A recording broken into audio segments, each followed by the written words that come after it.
so there might be some epidemiological questions that I don't have the answer to, but I'll do the best I can. And if I don't know the answer, I will not make something up. I'll tell you I don't know. So we'll get through it, all right? So the coronavirus disease, COVID-19, is a disease. COVID-19 is a disease caused by a virus. This virus belongs to a group called coronaviruses, so it's not the only coronavirus that is in existence. There are lots of coronaviruses. They cause mild to moderate illnesses like the common cold. Most people get infected with one or more of these viruses in their lifetime. If you've had a yearly cold, you've probably had a coronavirus and just not known it was called that. So novel coronavirus, novel is just a fancy word for new. That just means that this coronavirus has not circulated in the human population before now that we know of.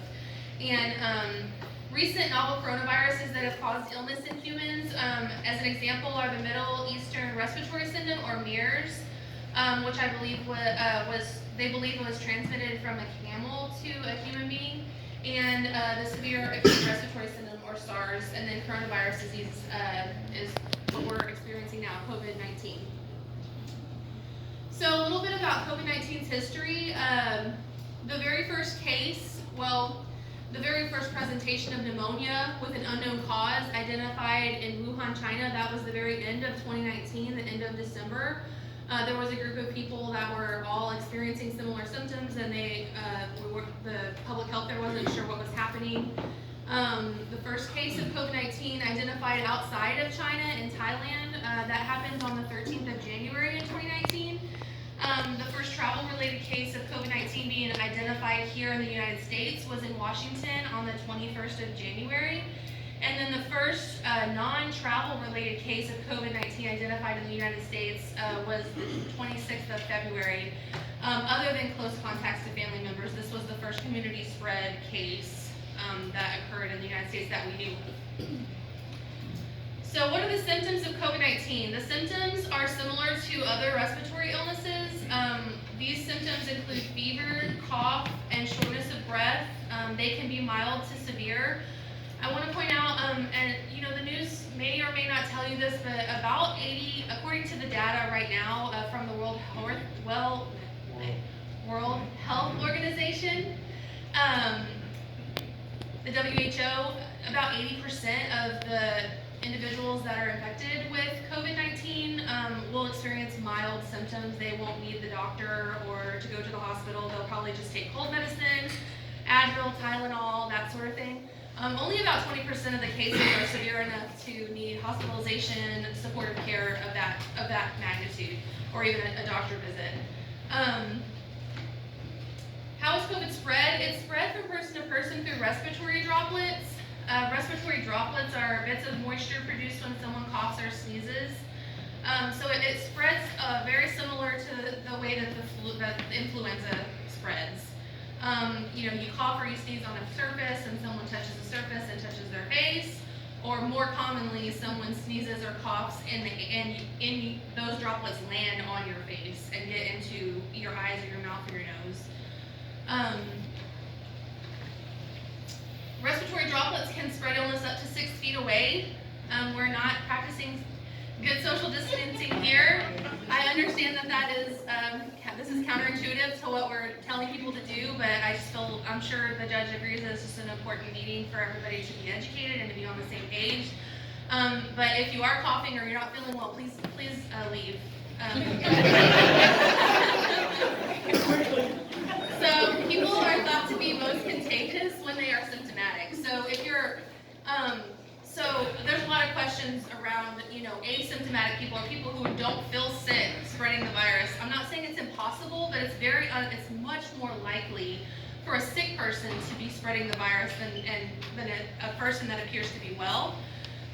So if you are feeling ill, stay home. Coughing, sneezing, have febrile. I think the Dr. Wagner from Shiner said 100.4 was the limit. Is that correct? Okay, we're getting confirmation. So 100.4 fever or above, stay home. Just don't, it could just be the flu or a different coronavirus. It could be anything, any upper respiratory illness, but we just don't want that to spread because most of those are spread the same way. Getting ahead of myself, but it may also be possible to get COVID-19 by touching a service or object that has the virus on it. It's more commonly, my understanding is that it's more commonly spread from those droplets landing on your face, but you can touch something and then touch your face and it'll happen that way as well, which is why it's so important to disinfect surfaces, especially even just during flu season. This is a bad flu season, guys, and it disinfect your surfaces as much as possible. I know that HEB is out of a lot of things, but you can make your own solution. The CDC has posted basically recipes for making a spray solution with just bleach and water. I don't have that memorized, but I can get it for you, and it's on the CDC's website. If you can't get access to Clorox wipes or something like that, you can just use bleach and water to create your own and put it in a spray bottle or put it in a rag. Also, go ahead. Just a supplement that. 5 tablespoons for 1/3 cup of bleach per gallon of water, or 4 teaspoons of bleach per quart of water.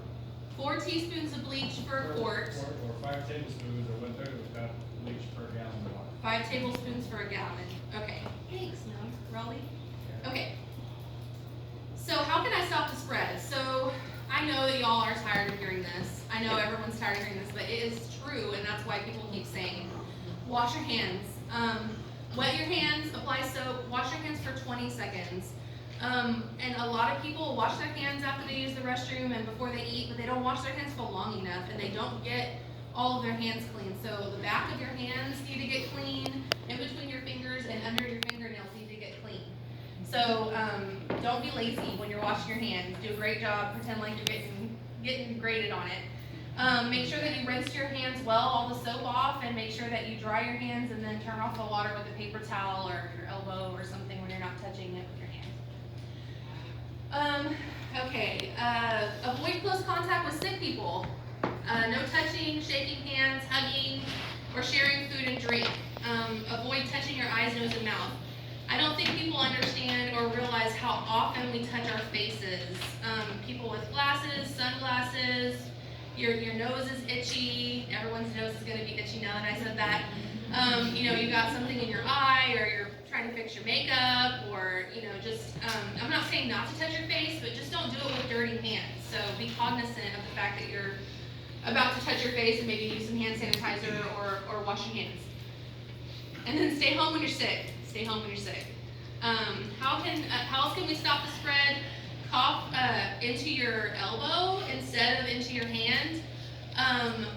A lot of people will cough into their hand like this, and then it's just better to not use your hands, because then you're going to be touching things and spreading your droplets everywhere. So it's important just to try to cover with your elbow.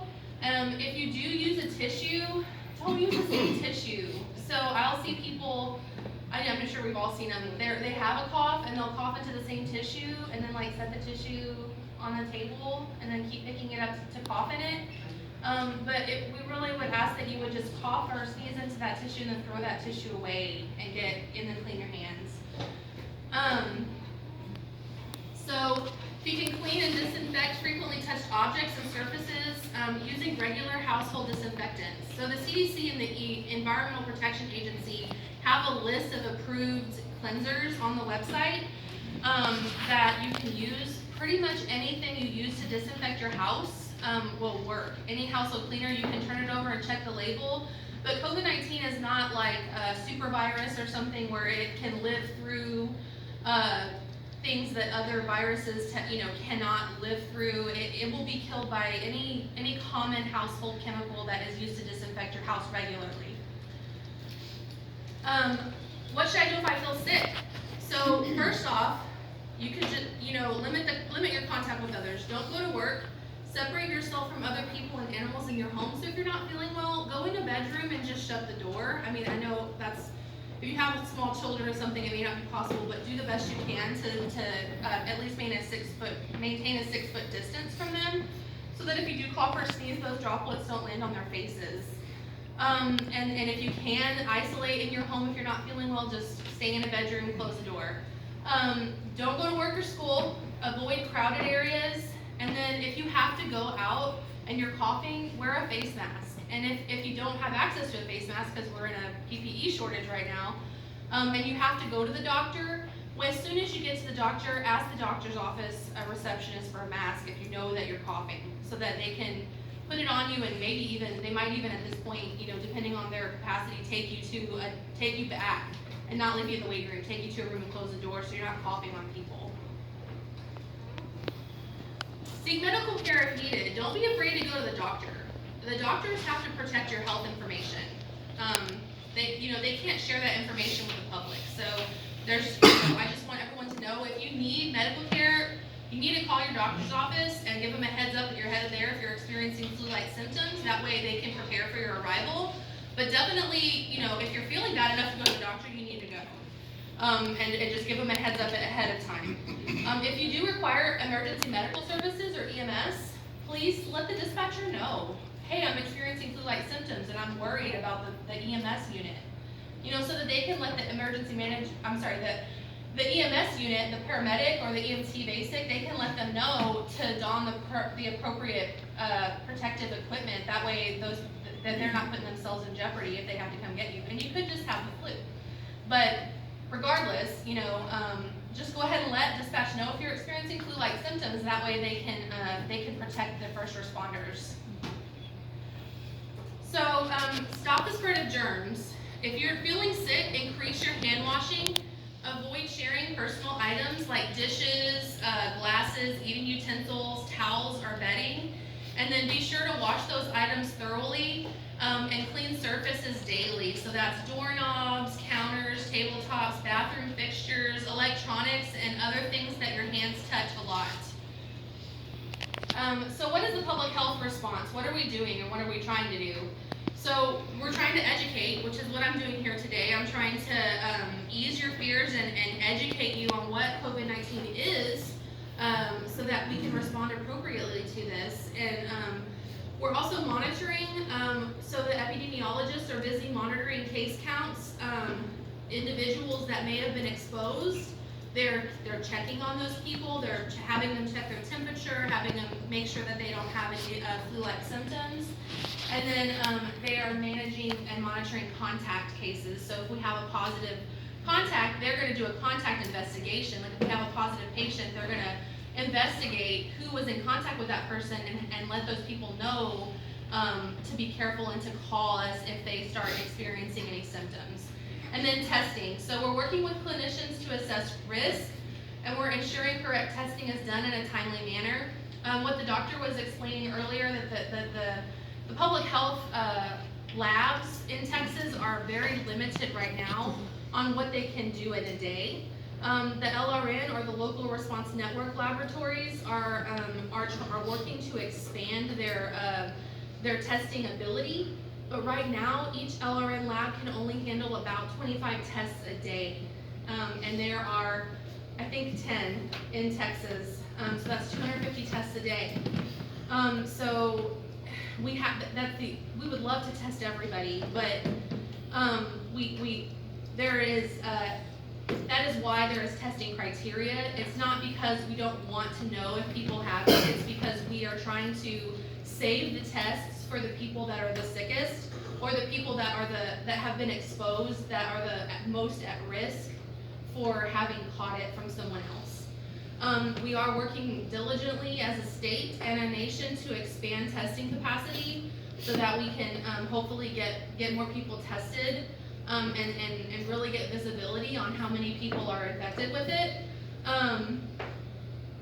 But that's still in the works. And so, as the doctor mentioned, the test is a nasopharyngeal swab, which is what you get when you get a flu test a lot. They stick that swab up your nose and move it around, and it's not fun.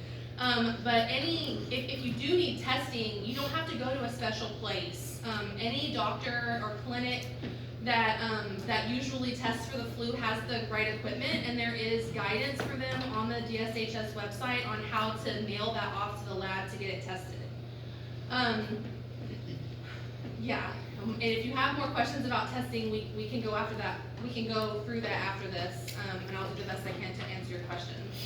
So, frequently asked questions: are people of Asian descent more likely to get COVID-19? I know it sounds like a silly question, but it's been lot, and that's why it's on the slide. No, they're not. They were just, the outbreak began in China, so a lot of people of that ethnicity are sick with it, but that they're not predisposed to be more susceptible to it than anyone else. Are children more susceptible to the virus? No, there is no evidence that children are more susceptible. Most confirmed cases of COVID-19 reported from China have occurred in adult populations. Infections in children have been documented, and even including very young children, but the majority of people that are sick with the virus are adults. Can my pet give me COVID-19? There is currently no evidence that animals can be a source of this infection, or that they can become sick with the virus. However, people who are sick with any illness should always restrict contact with their pets. Since some infectious diseases can spread between animals and people, pet owners should always wash their hands after handling animals, animal food, or animal supplies. And that not just pets, that includes livestock. So, if you have horses or goats or chickens or any livestock, just be extra cognizant of your hand hygiene when handling those animals. There is no evidence that animals or pets are carrying the virus up to this point. Is there a vaccine for COVID-19? There is no vaccine to protect us from COVID-19 yet. So it's important to avoid catching it, which is what we're trying to do. Will the flu vaccine protect me from COVID-19? It will not protect you from COVID-19, but it will protect you from the flu. And we're having a very bad flu season this year. So if you haven't had your flu shot, I would still encourage you to get one, because then that will protect you from the flu, which will ease your fears, and you'll be less likely to get the flu, which at this point, if you got the flu, would be very scary because it looks a lot like COVID. So I'm going to encourage everybody, if you haven't got your flu shot, to get your flu shot. It's because this is a bad flu season, and it's still important. What can I do at work to avoid getting COVID? You and your coworkers should stay home from work when sick. Stay home until you feel better and are fever-free for 24 hours without using Advil or Tylenol or any fever-reducing medication. And also, it's not on the slide, but if you're still coughing, don't go back to work, please, because it's just going to be unnerving for people if you're coughing and you're at work. Wash your hands frequently, cover your cough and sneeze, and be sure to regularly disinfect surfaces. I feel like a broken record, but it's important.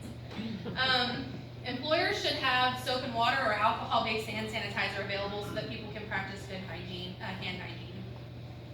So it's really, really important during this scary time for us to get our information from reliable sources, because there is a lot of misinformation and there's a lot of just scary stuff on social media especially, and I know that everybody's concerned and everybody wants information, and that's an easy way to get it. But please, please, if you have questions, go to the Texas Department of State Health Services coronavirus site. It's on this board. Jimmy has it. He can forward it to anybody that wants it. I can forward it to you. The Center for Disease Control and Prevention also has they have a wealth of information. I'm on their site every single day. They have guidance for businesses, law enforcement, EMS, healthcare workers, you name it, they have created it, and they're continuing to put out updated guidance daily.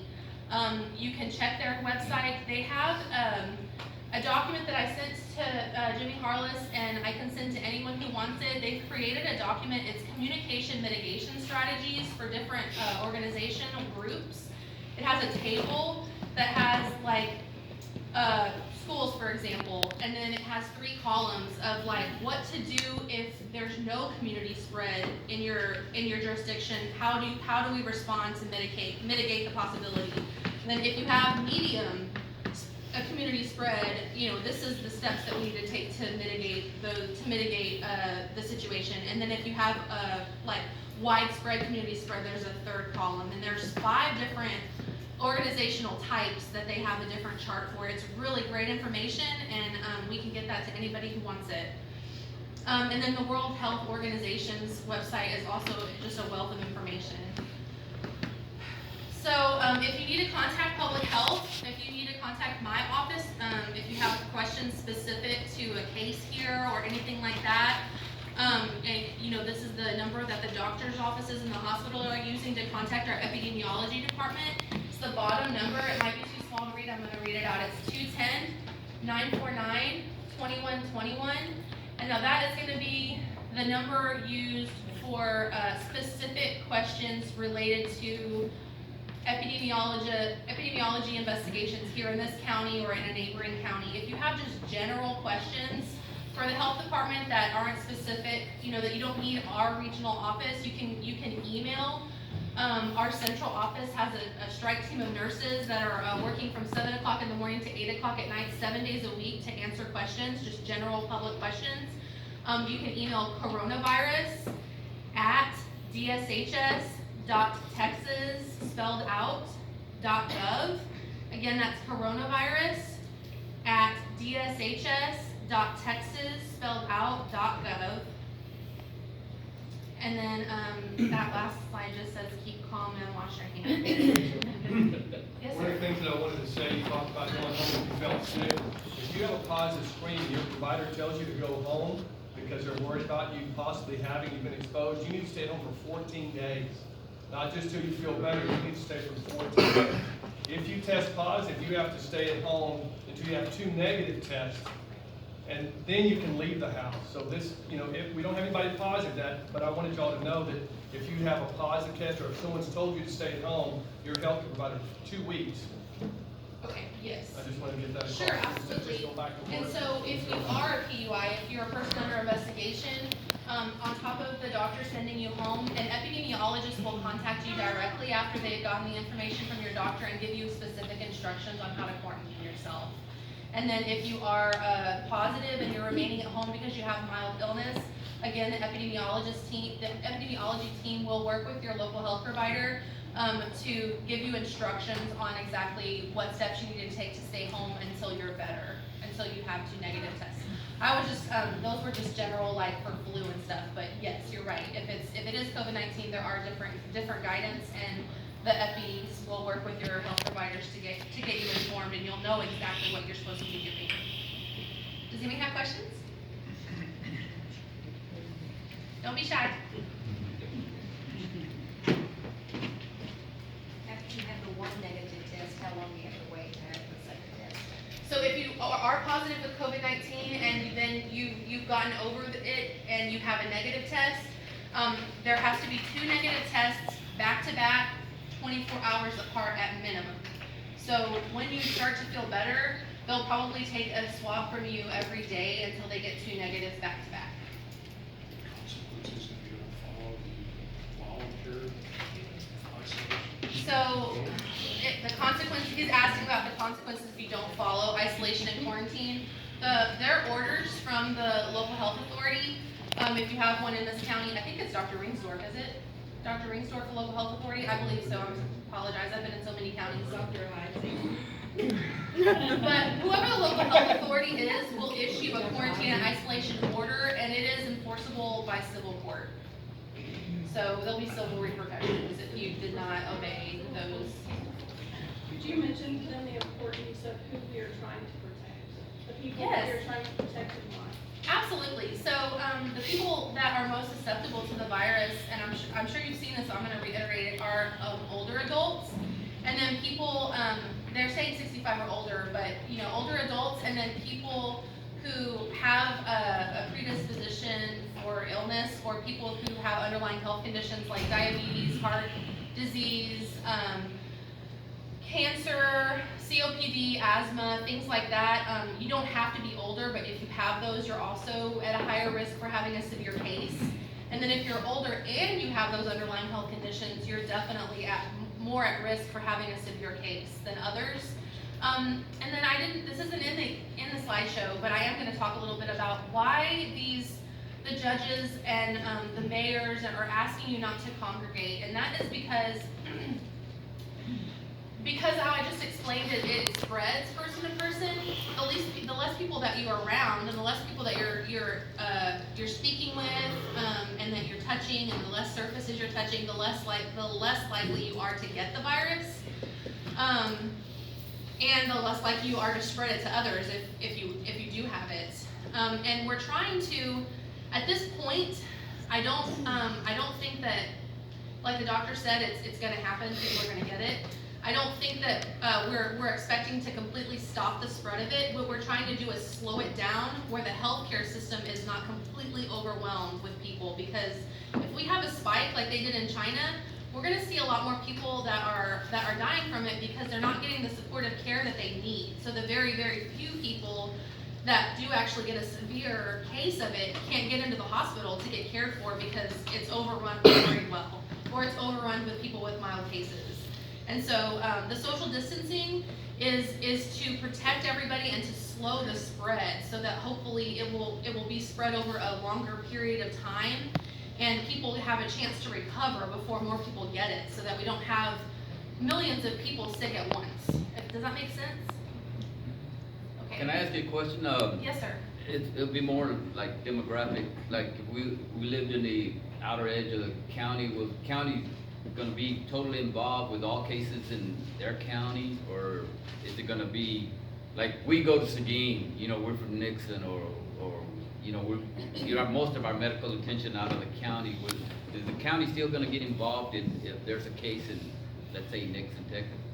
The judge is nodding yes. Yes, it would more than likely be reported if you live here and you get diagnosed in Guadalupe County, they're gonna contact them and we're gonna know where everything's at. And so if you live in one county and you're diagnosed in another, both counties will be involved in the response. Because we'll have a contact investigation on your family and you know, places that you work to make sure those people understand that to check themselves for symptoms. Yes, sir. So a person gets diagnosed, they're gonna go home for those 14 days or whatever. What about the wife, what about the kids? They're now exposed. Do they also go 14 days or what? So, I'll do the best I can. So, whenever you in quarantine, if there's another place that you'd rather quarantine, like if you have a place that's not around your family, or you have the ability to send your family to somewhere else while you quarantine, you know, or actually it would be in isolation if you actually have, you're asking if you actually are diagnosed, correct? Right. So if you're actually diagnosed with it and you're sent home and there's no way that you can, you know, isolate yourself from your family, we would ask that you would just try to stay in a room by yourself with the door shut, and that anybody that comes into the room to care for you or bring you things be wearing appropriate protective equipment. And the epidemiologists that would be in contact with you if you were positive would be able to explain what PPE that you need, your family member that would be helping you get better would need to wear to protect themselves. And in case there's healthcare people, they probably know, but for COVID-19, we're recommending eye protection, which is like a goggles or a face shield, and N95 mask, some sort of apron that can be either washed or disposed of, and hand gloves. That would be the person taking care of you or coming into contact with you would need to wear that whenever they came into close contact with you if you were ill with it. Does that make sense? But what about your family members? So if you're living in a house with you, is your wife, your children, are they under quarantine along with you? So yes, if they have had close contact with you and you're positive, they would be under, you would be, isolation and quarantine are different. You would be under isolation until you got 2 negative tests, and they would be under quarantine until the last time that they had contact with you 14 days from then. So if you can keep your kids separate from you, then they'll be in quarantine. I mean, I doubt that you'd be able to, but if you could, they would be quarantined, basically checked for symptoms and asked to remain at home for 14 days from the last time that you had close contact with them. Yes? Well, would they automatically be tested as well? No. So because of the criteria that I explained, unless they became symptomatic, at this point, they would not be tested. And another thing I forgot to, you just reminded me of something, so thank you. Another thing I want to point out is that the nasopharyngeal swabs are, they're just taking tissue from inside your nose and pulling it out, and then they're testing that. So if you're asymptomatic, which means if you are well, if you are not sick, not coughing, not febrile, you know, not experiencing any symptoms, you could actually be in the early stages of having COVID-19, and that test could come back negative. And so then you're gonna have a false hope, like a false sense of security, like I'm fine, and then you get sick a couple of days later, and you think I couldn't possibly have COVID because my test was negative whenever I was earlier when I took it. So, that helps explain why they would not test those family members, because if they're not experiencing any symptoms, then they would not need a test because it would be inconclusive. But to answer your question further, if you have close contacts that do become symptomatic, they get a fever, they start coughing, they start just generally not feeling well, they would be high on the list to get tested. And that's because of their PUI criteria, acronyms. The criteria for testing is if you are feeling bad and you've had close contact with a positive case, you're getting tested. So yes, if your child or your spouse was feeling bad after they had contact with you and you were a positive case, they would get tested. Anybody else? Yes, ma'am. If you don't mind, speak to the point of the severity and fatality rate as COVID-19 compares to the seasonal flu and H1N1. I have found the majority of the public is not educated in that area, and they have a sense of comfort thinking, we don't close the community or have mass gathering limitations when we have the seasonal flu. We didn't do that with H1N1, but we're talking about a huge difference in fatality rate, and that is why it's so important that we get ahead of the curve. So, thank you, Mayor. So, the fatality rate is different.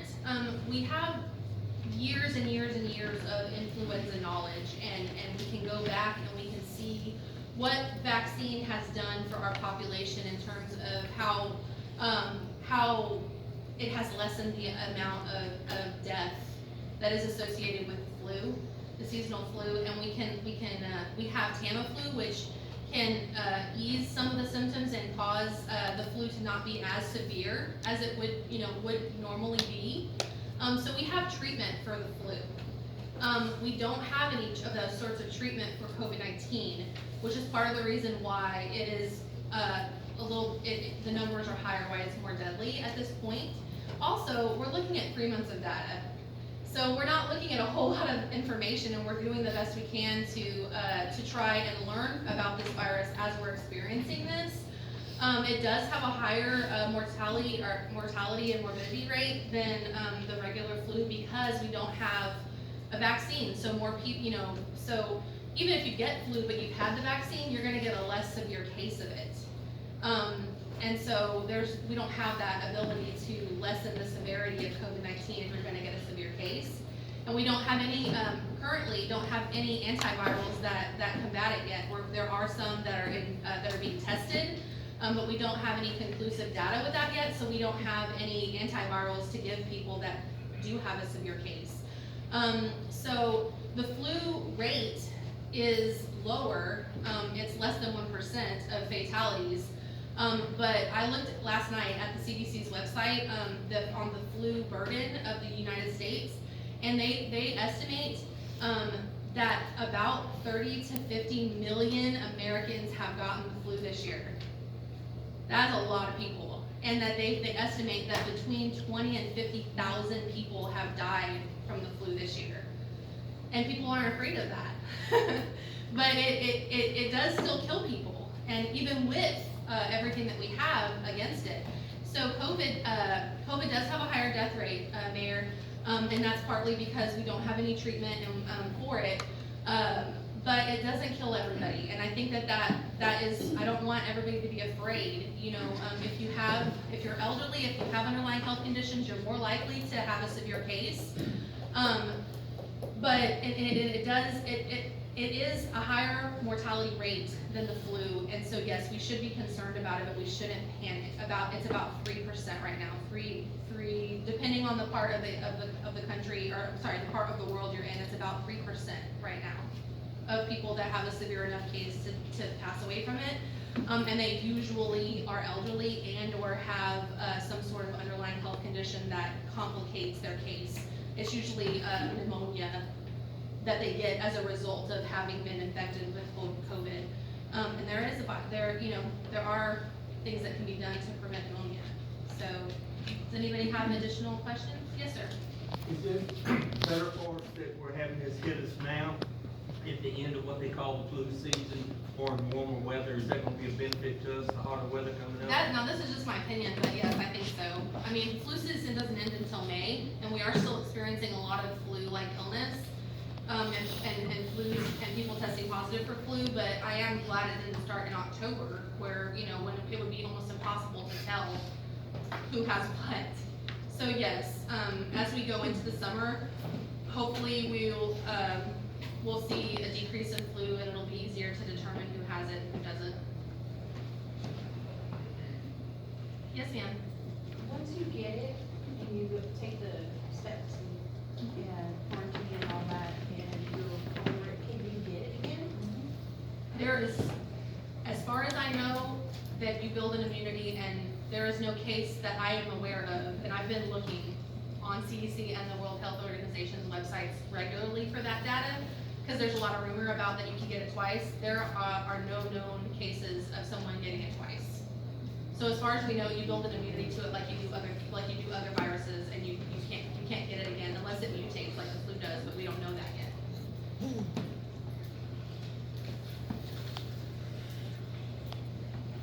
Yes, ma'am. Can you speak to the reasoning behind the CDC coming out late last evening with the recommendation of gatherings being limited to 50 and less? Yes, absolutely, and I think that Ernie can help me out with this about the gatherings. But, like how I was saying about when you're not around people and you're not in close proximity to people like we are right now, that you're less likely to spread things among, between each other, that is a mitigation strategy. So that strategy is not supposed to make people afraid. It's supposed to make people understand that the less we are congregated together, breathing on each other, coughing on each other, touching the same things, common surfaces, the less we are together, the less likely we are to spread viruses between one another. And so they're wanting us to limit our mass gatherings so that we can try to slow the spread of this virus. Yeah, they've said down to 50, however, they're gonna leave it up to elected officials in the area to make a decision on what they want. Yeah, that's their guidance. Yes, go ahead, Ernie. Correct. Let's understand where that 50 came from and who it's really for. You have major, large cities in the United States. You have City of New York, City of Houston, City of Dallas, City of Austin, et cetera, et cetera, et cetera. Those communities, on a daily basis, probably an hourly basis, have events that are well over 250 people, okay? So we're a smaller rural county here. You do have a lot of transient population that comes through. That is a concern, okay? Because the guy from Houston's gonna come through, stop at Buc-ee's, or he's gonna come through here and stop at the gas station on 90, okay? But that's something we have to deal with. So that 50 is going to be a local decision. I've talked to a lot of my constituents as mayors and judges and emergency managers throughout my 7 counties, and it's a real simple recommendation. Do what you feel is best for your community. That's the bottom line, okay?